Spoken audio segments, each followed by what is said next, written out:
안녕하세요. 오늘도 사연살롱을 찾아주셔서 감사합니다. 서울에 사는 40대 여성이에요.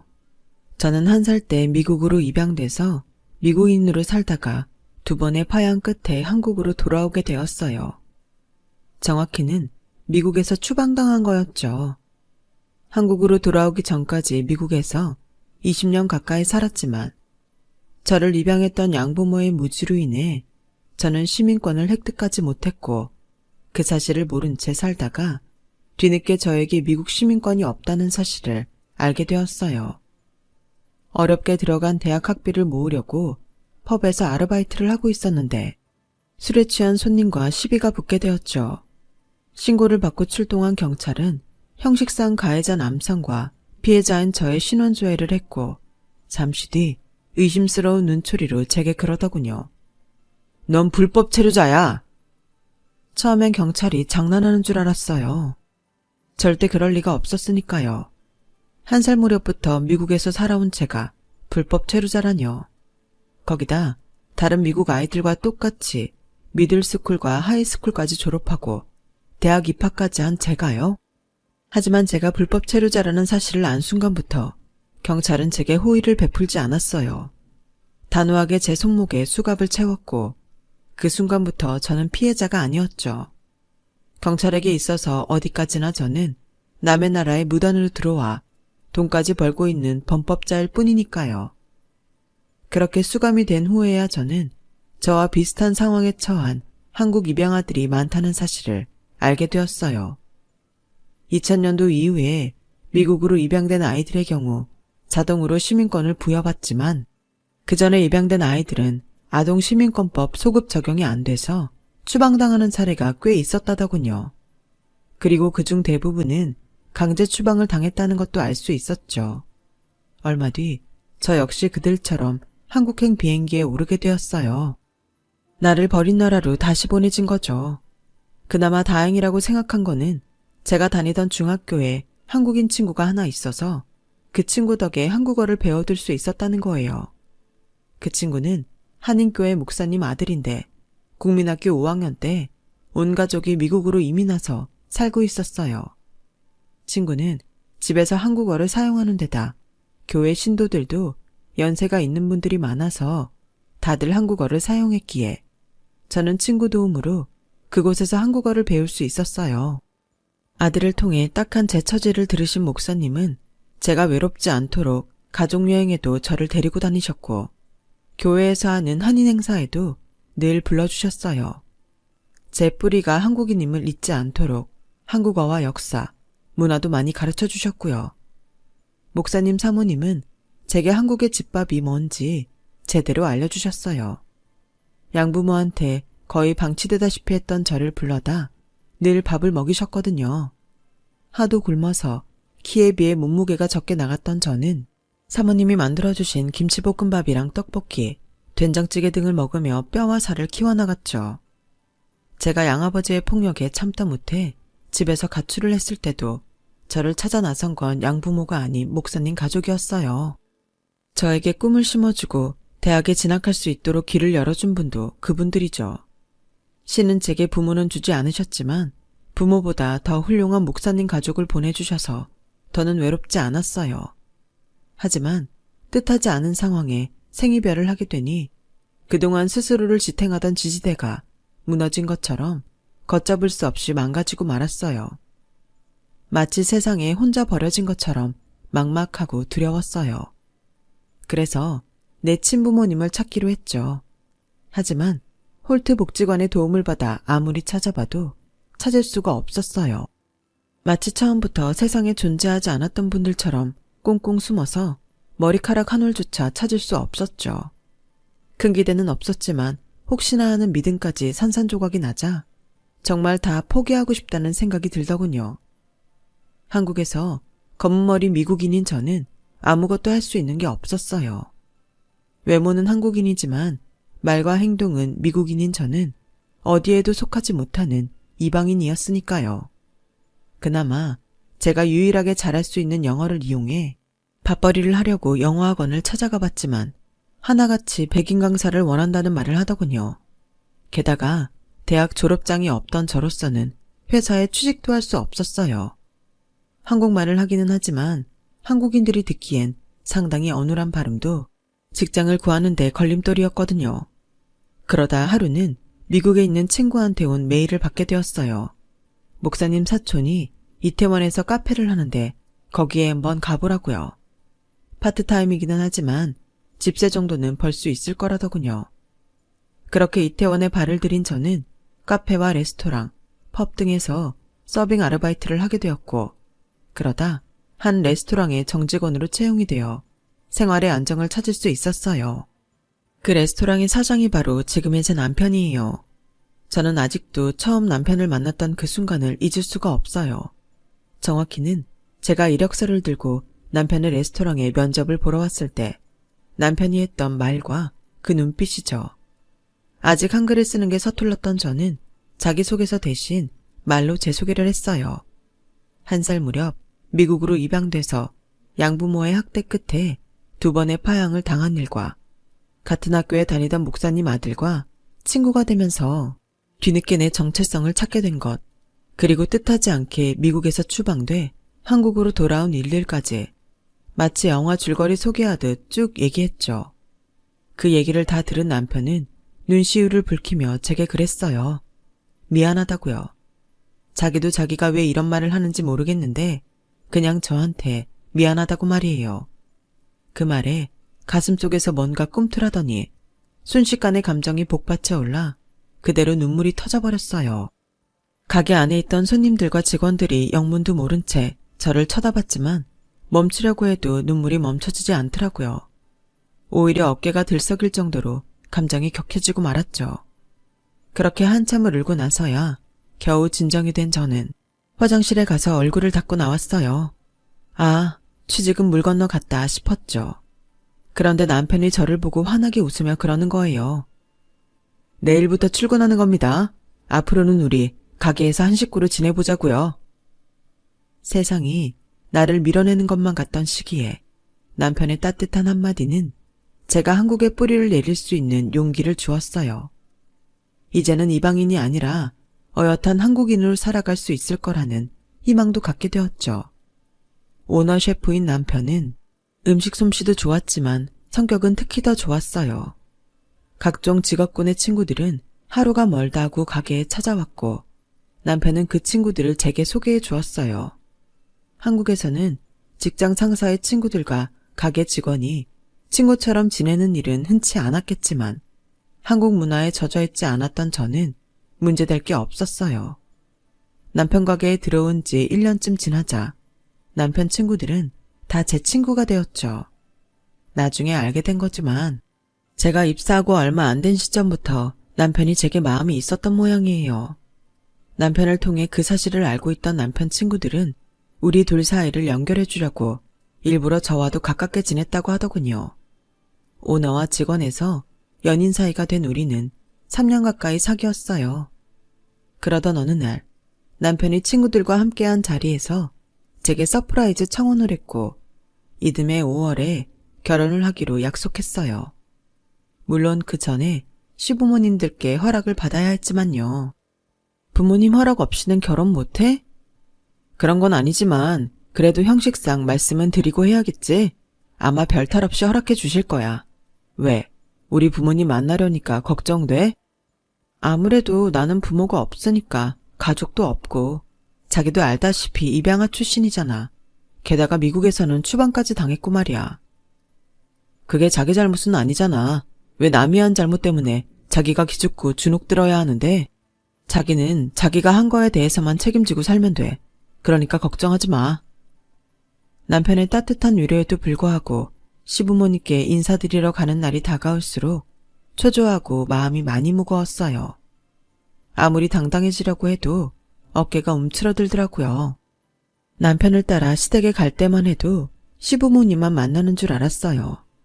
그런데 집에 도착해보니 시부모님과 시동생 내외까지 와 있더라고요. 장남인 남편보다 2살 어린 시동생은 먼저 결혼을 해서 유치원생 딸까지 두고 있었어요. 사실 남편이 결혼이 좀 늦은 편이었죠. 저보다도 나이가 5살 많은 동서는 저를 보는 눈초리가 곱지 않았어요. 동서는 처음부터 저를 탐탁치 않게 생각했거든요. 결혼 얘기가 나올 무렵 시동생과 함께 가게에 찾아와서도 일부러 저 들으라는 듯 큰 소리로 그러더군요. 아주버님도 그렇지. 수준 떨어지게 하필 가게 직원이랑 결혼을 한대. 저 여자 대학은 나왔대? 무료남 안 하겠지. 대학까지 나온 사람이면 이런 데서 서빙이나 하고 있겠어? 아, 격 떨어지게. 저런 걸 형님으로 모셔야 되다니 내 인생이 불쌍하다. 여보, 우리가 나서서 이 결혼 말려야 되는 거 아니야? 나 저 여자랑 동서지간으로 못 지내. 못 지낼 건 또 뭐야? 형이 택한 사람이야. 자기랑 살라는 것도 아닌데 뭘 그렇게 난리야. 그냥 순리에 따라 괜히 집안에 분란 일으키지 말고. 시동생의 만류에도 동서는 끝까지 저희 결혼을 반대했어요. 제가 시댁에 인사드리러 간 날까지도 시어머니 옆에 찰싹 붙어 앉아서 어떻게든 저를 깎아내리려고 혈안이 되어 있더라고요. 특히 제 학벌을 운운하면서요. 근데 학교는 어디 나왔어요? 대학 나오긴 했어요? 아니요, 대학은 못 나왔습니다. 그럼 고졸이네. 고등학교는 어디 나왔어요? 말 못하는 거 보니까 고등학교도 안 좋은 데 나왔나 보네. 실업계 나온 거예요? 동서의 질문에 저는 말을 할 수 없었어요. 시부모님께는 미리 제가 입양아 출신이라는 걸 말씀드렸지만 시동생과 동서한테는 비밀로 하기로 했거든요. 부잣집 외동딸로 자란 동서는 남의 사정을 헤아려 줄 정도로 아량 넓은 사람이 아니었어요. 오히려 상대의 약점을 잡으면 그걸 이용해 먹으려 드는 사람이었죠. 그걸 잘 아시는 아버님이 제 출신은 작은 아들 내외한테 비밀로 하라고 하셔서 입 다물고 있었어요. 보다 못한 어머님은 그 얘긴 그만하라고 하시며 분위기를 바꾸셨어요. 하지만 한번 꼬투리를 잡은 동서는 쉽게 물러서려들지 않더라고요. 제가 출신 고등학교도 제대로 대답 못하자 분명 그게 제 약점이라고 생각했는지 화장실까지 저를 쫓아와 집요하게 물어댔어요. 고등학교 졸업장이 있긴 한 거예요?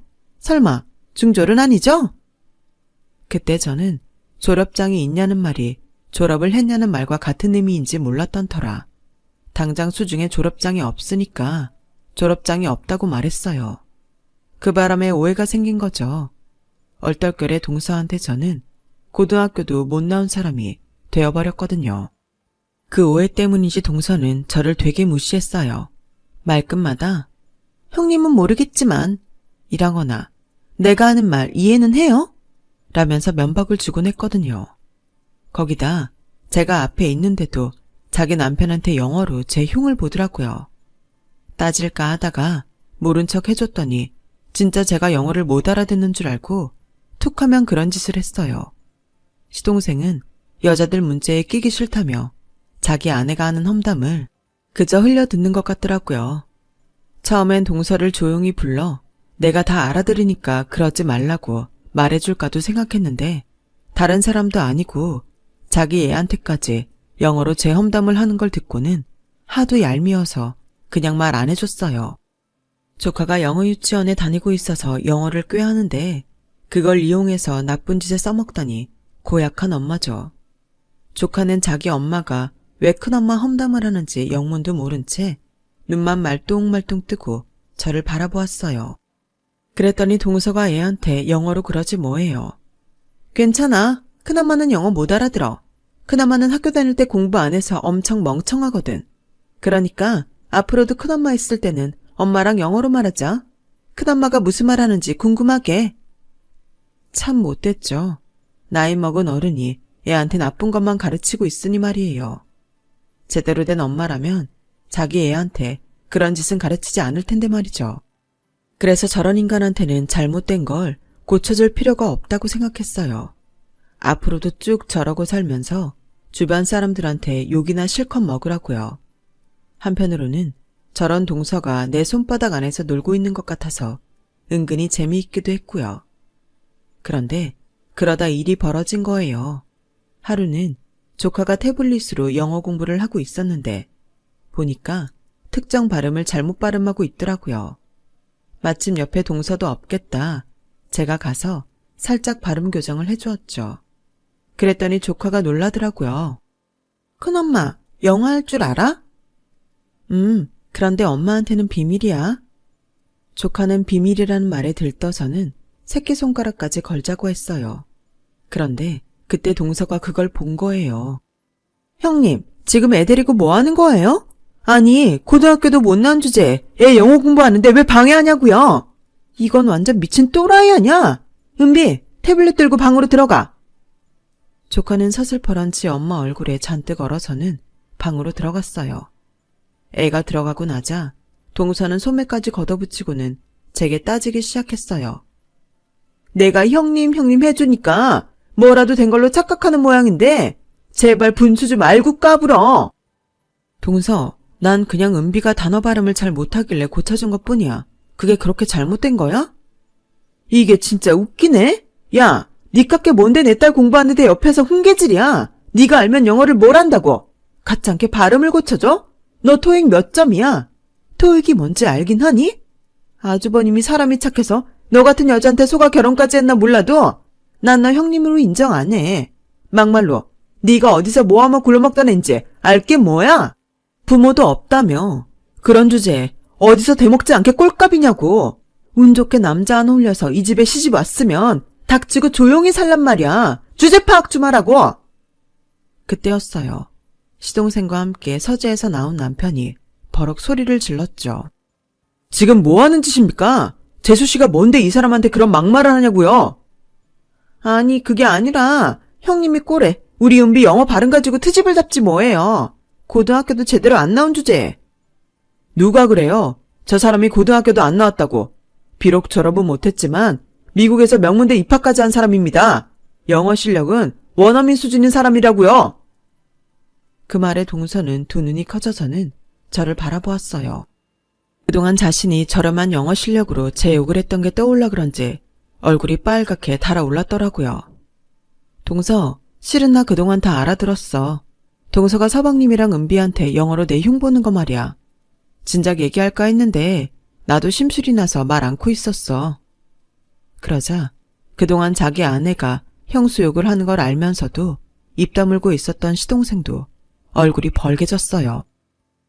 형수님, 죄송해요. 제가 말렸어야 했는데 그러질 못했네요. 앞으로는 이런 일 없게 할게요. 그제야 그동안 있었던 일을 알아챈 남편은 얼굴이 무섭게 변했어요. 너도 그렇고 재수씨도 그렇고 인생 그렇게 사는 거 아니다. 사람한테 가장 큰 상처를 주는 건 칼이나 총이 아니야. 사람의 말이지. 아버지가 왜 너희 부부한테 내 아내 얘기를 비밀로 하라고 했는지 이제야 정확히 알겠다. 둘 다 인간이 덜 된 걸 아버지는 아셨던 거지. 기말할 필요 없고 앞으로는 따로 얼굴 보는 일 없도록 하자. 부모님 앞에서는 어쩔 수 없지만 될 수 있다면 더는 너희 부부 얼굴 보고 살기 싫다. 남편은 제 손을 잡고 시동생 집을 나왔어요. 집으로 향하는 차 안에서도 남편은 아무 말도 하지 않았어요. 무거운 얼굴로 정명만 의시한 채 운전을 하더라고요. 내가 괜한 짓을 해서 이런 상황을 맞는 게 아닌가 미안했어요. 그냥 처음에 따끔하게 한 소리하고 끝냈으면 형제간의 사이를 멀어지게 하지 않았을 텐데 하고 말이죠. 그래서 남편 얼굴 보기가 민망해서 고개를 푹 숙이고 있는데 남편이 제 손을 잡으며 그러더라고요. 다시 공부해볼 생각 없어? 원한다면 내가 대학 보내줄게. 자기가 싫다고 하면 어쩔 수 없지만 난 당신이 사람들한테 무시당하고 사는 거 싫어. 당신은 그런 대접을 받아도 되는 사람이 아니니까. 남들이 당신을 몰라주면 당신 스스로 당신 가치를 보여주는 방법도 있잖아. 내가 옆에서 힘이 돼줄게. 이번에도 남편은 저를 울렸어요. 제가 전생에 무슨 복을 지어서 이런 남자를 만났나 싶을 정도로 남편은 제 인생에 있어 최고의 은인이자 버팀목이었거든요. 저도 기회가 된다면 마케팅 공부를 끝마치고 싶었던 터라 다시 준비해서 모 대학 경영학과에 들어갔어요. 남편이 돈 걱정하지 말고 다니라고 했지만 등록금이 어디 한두 푼이어야죠. 그래서 영어학원에서 아르바이트를 하게 됐어요.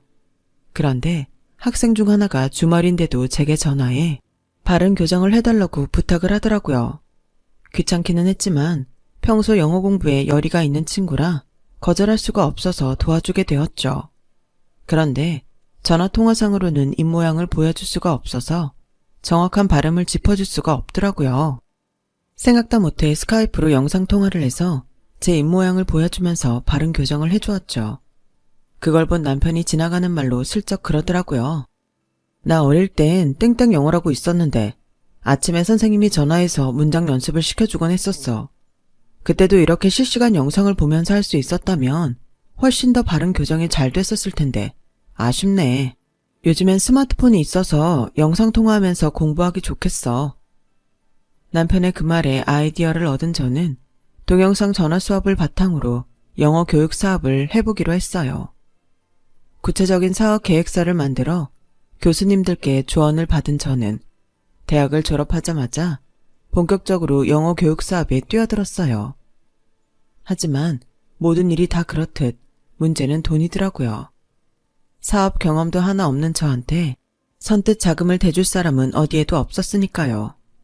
물론 남편한테 도움을 청하면 힘 닿는 데까지 도와줬겠지만 제 사업만큼은 제 힘으로 하고 싶었어요. 그러다 한국에도 미국의 고펀드 같은 펀딩 사이트가 있다는 걸 알게 됐고 펀드 공모를 통해 자금을 모았는데 생각보다 반응이 좋아서 부족한 액수를 채울 수 있었어요. 그렇게 시작한 영어 교육 사업은 차츰차츰 수요가 늘어나서 8년이 지난 지금에 와서는 꽤 튼실한 사업체로 자리매김하게 되었어요.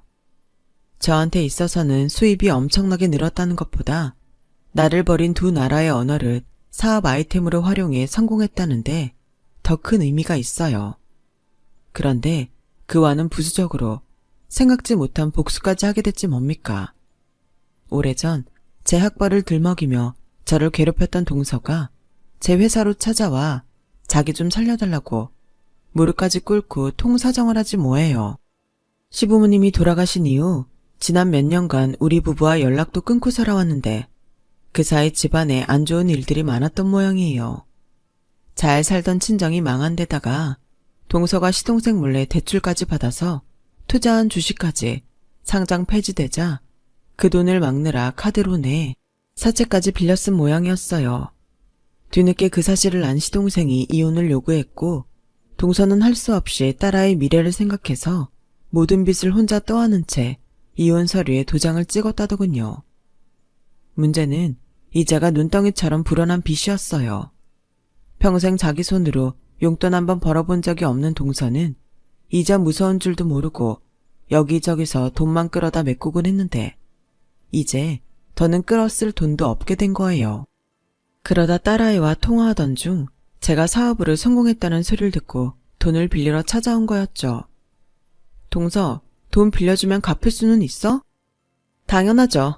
내가 무슨 수를 써서라도 형님 돈 꼭 갚을게요. 담보가 필요하면 땅 문서 맡길게요. 이거 당장은 팔기 힘든 땅이지만 앞으로 몇 년 뒤면 분명히 10배 이상 오를 땅이에요. 친정아버지가 돌아가시는 순간까지 이 땅은 꼭 지키라고. 신신당부하신 땅이라고요. 그러니까 이거 담보로 받고 딱 1억만 빌려주세요. 네? 땅이야 팔려야 가치가 있는 거고 그보다 동서가 말하는 무슨 수라는 게 구체적으로 어떤 계획인 건데 나 사업하는 사람이야. 정확하고 구체적인 계획 아니면 단 1원도 내줄 수 없어. 그러니까 잘 생각하고 말해. 동서한테 계획이 있어 없어? 그러자 울음을 터뜨리며 고개를 가로저었어요. 그 모습을 보니 한심하기도 했지만 불쌍한 마음이 더 컸어요. 한때 동서한테 받은 수모 그대로 갚아주겠다는 생각도 했었는데 이렇게 모든 걸 다 잃고 자신이 그토록 깔보던 사람한테까지 와서 무릎을 꿇는 걸 보니 더는 복수할 마음이 생기지 않더라고요. 그렇다고 순순히 돈을 주고 싶지도 않았어요. 사람 성격은 쉽게 변하지 않아서 돈을 받으면 바로 얼굴색 바꿀 게 뻔했으니까요. 그래서 일단 개인 회생 신청부터 하라고 했어요. 매달 나가야 할 이자는 대신 내줄 테니까 우리 회사에 나와서 일을 하라고 했어요. 복사와 비풍구비, 잔심부름을 비롯한 전반적인 사무 보조를 맡으라고요. 만약 제대로 일을 하지 않으면 바로 이자 지급은 끊을 거라고 말이에요. 거기다 시급에 비해 많이 지급된 이자는 땅의 지분으로 회수하겠다고요. 그동안 고개 빳빳이 들고 사람 무시하며 살아온 동서는 금방이라도 싫다고 소리치고 싶은 얼굴이었지만 세상 어디에도 자기한테 돈을 빌려줄 곳이 없다는 걸 알아서인지 입술을 꽉 깨물면서도 싫다는 말은 않더라고요. 그렇게 동서는 자신이 그토록 무시하던 제 밑에서 일하게 됐어요. 하루하루 살얼음 판을 걷는 심정으로 조마조마하면서요. 남편은 그냥 모른 척하고 내보내라고 했지만 저는 오히려 제 밑에 데리고 있는 게 진정한 복수다 싶어서 데리고 있을 생각입니다. 땅이 안 팔려서 돈 떼이면 어쩌냐고요? 상관없어요. 따지고 보면 저도 살면서 많은 사람들한테 도움을 받았잖아요. 인생은 돌고 도는 거라고 제가 받은 도움 동서한테 갚는 셈 치죠 뭐. 인생이 다 그런 거 아니겠어요? 미국에 버려졌던 제가 다시 한국에 돌아와 멋진 남편도 만나고 이렇게 사업으로 성공하게 된 것처럼 평생 안 변할 것 같던 동서도 이번 기회에 정신을 차리게 될지 말이에요. 세상은 우리가 생각하는 것보다 훨씬 더 많은 기적이 일어나니까요. 지금까지 제 사연을 들어주셔서 감사드려요. 일상의 기적들이 여러분과 함께하기를 바랍니다. 여러분, 사연 댓글에 응원과 현명한 조언 부탁드려요. 좋아요와 구독은 저에게 큰 힘이 됩니다. 오늘도 좋은 일 가득하세요.